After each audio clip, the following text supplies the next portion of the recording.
কাঁচা গাঁদা ফুল ফুটেছে আর মেয়ের জন্য গয়না বানাবো না তা তো হয় না।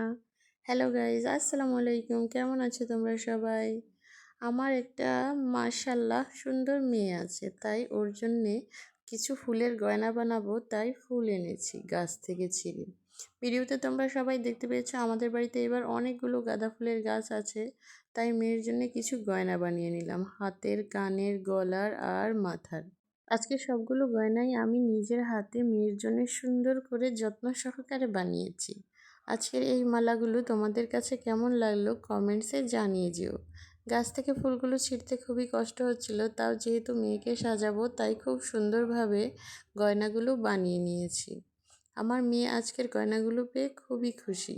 তোমরা কারা কারা আমার মতো তোমাদের মেয়েকে সাজাতে পছন্দ করো কমেন্টসে জানিয়ে যেও। আজকের ভিডিও এই পর্যন্তই, দেখা হচ্ছে নেক্সট ভিডিওতে। আল্লাহ হাফেজ।